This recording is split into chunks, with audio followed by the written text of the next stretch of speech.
अनुच्छेद 1 भारत अर्थात इंडिया राज्यों का संघ अर्थात इसके राज्यों को अभी भी टूट कर अलग नहीं हो सकता है। जो देश फेडरेशन होते हैं उनके राज्य टूट सकते हैं, जैसे में सोवियत संघ यूएसए।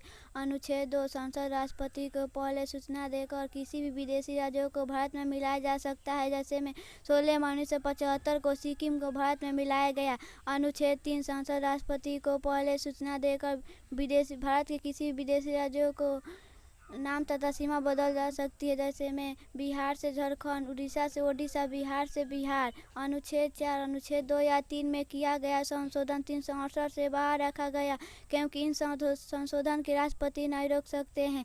अनुच्छेद 5 संविधान द्वारा प्रारंभ में दी गई नागरिकता अर्थात जब संविधान बना था उन सभी लोगों को नागरिकता दे दी गई थी जो उस समय भारत के अंदर थे। अनुच्छेद 6 पाकिस्तान से भारत आए लोगों को नागरिकता दी जाएगी, किंतु संविधान बनने के बाद आएंगे तो नागरिकता नहीं दी जाएगी। अनुच्छेद 7 स्वतंत्रता के बाद भारत से चले गए ऐसा व्यक्ति जो संविधान बनने के पहले लौट आएंगे उन्हें नागरिकता दी जाएगी।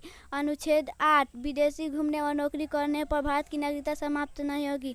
अनुच्छेद 9 विदेश घूमने और नौकरी करने पर भारत की नागरिकता समाप्त कर दी जाएगी। अनुच्छेद 10 हमारी नागरिकता बनी रहेगी जब तक बनी रहेगी जब तक हम कोई देश के विरोधी काम ना करें। अनुच्छेद 11 नागरिकता संबंधी कानून संसद बनाती है जिसकी जिम्मेदारी गृह मंत्रालय को दी जाती है। अनुच्छेद 12 इस अनुच्छेद में मूल अधिकार परिभाषा का जिक्र है। अनुच्छेद 13 यदि हमारा मूल अधिकार को कोई दूसरा मूल अधिकार प्रभावित करे तो हमारे मूल अधिकार पर रोक लगाई जा सकती है, जिसे अल्पीकरण कहते हैं। अनुच्छेद 14 विधि के समक्ष समानता अर्थात कानून के सामने सब कोई बराबर है। यह व्यवस्था ब्रिटेन से ली गई जबकि कानून की समक्ष समानता की व्यवस्था अमेरिका से ली गई है। अनुच्छेद 15 जाति धर्म लिंग के स्थान के आधार पर भेदभाव नहीं कर सकते हैं। अनुच्छेद 16 इसमें लोक निर्वाचक अर्थात सरकारी नौकरी की समानता है। अनुच्छेद 17 छुआछूत का अंत। अनुच्छेद 18 उपाधियों का अंत, लेकिन शिक्षा संबंधी का आप रख सकते हैं, लेकिन विदेशी उपाधि रखने से पहले राष्ट्रपति से अनुमति लेनी पड़ती है। अनुच्छेद 19 के क इसमें अभिव्यक्तियों की स्वतंत्रता, बोलने की स्वतंत्रता, झंडा फहराने की स्वतंत्रता, पुतला जलाने की स्वतंत्रता तथा फ्रेश होने की स्वतंत्रता दी गई है। अनुच्छेद 19 के 2 बिना हथियार सभा करने की स्वतंत्रता। अनुच्छेद 19 के 3 संगठन बनाने की स्वतंत्रता।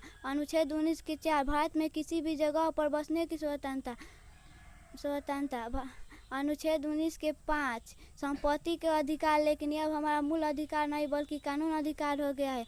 अनुच्छेद 19 के 6 अनुच्छेद 19 के 5 भारत के किसी भी जगह पर बसने की स्वतंत्रता। अनुच्छेद 19 के 7 व्यवसाय करने की स्वतंत्रता। अनुच्छेद 20 इसमें 3 प्रकार की स्वतंत्रता दी गई है। पहला, एक गलती की एक सजा। दूसरा, सजा उस समय के आधार पर दी जाएगी ना कि पहले के आधार पर। तीसरा, सजा के बाद भी कैदी को संरक्षण दिया जाता है। अनुच्छेद 21 इसमें प्राण एवं दैती की स्वतंत्रता दी गई जो गिरफ्तार प्राण एवं दैती की स्वतंत्रता दी गई है जो इसी कारण से अधिक धुआं देने वाली गाड़ियां बिना हेलमेट वाले व्यक्तियों को पुलिस चालान काट लेते हैं। अनुच्छेद 21 में निजता का अधिकार पर जोर दिया गया है क्योंकि अब हमारी गोपनीय जानकारी को कोई उजागर नहीं कर सकता है। अनुच्छेद 21 के 6 से 14 वर्ष की उम्र वाले बच्चों को प्राथमिक शिक्षा देने का अधिकार है।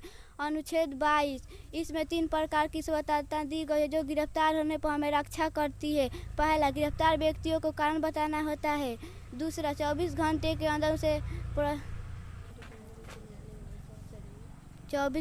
अंदर उसे न्यायालय में सशर्त प्रस्तुत किया जाता है। तीसरा, गिरफ्तार व्यक्तियों को अपने मनपसंद का वकील रखने का अधिकार है।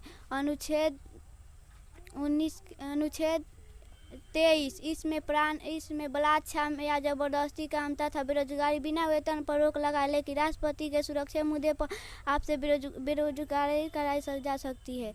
अनुच्छेद 24 14 वर्ष के कम उम्र वाले बच्चों को खतरनाक काम में नहीं लगाया जा सकता है। अनुच्छेद 25 इसमें अनुच्छेद में अंत कारण के चर्चा अर्थात व्यक्तिगत की स्वतंत्रता के चर्चा। इसी की तहत सिखों की रिपलानी तलवार, मुस्लिमों को दाढ़ी तथा हिंदुओं को टिकी रखने की स्वतंत्रता है।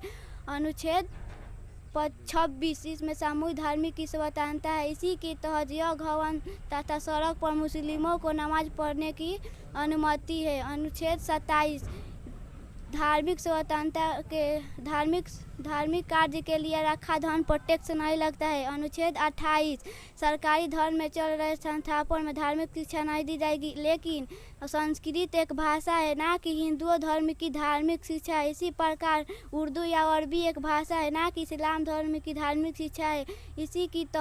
इसी कारण से अनुच्छेद 28 सरकारी मदरसा अनुच्छेद 28 को उल्लंघन नहीं करता है।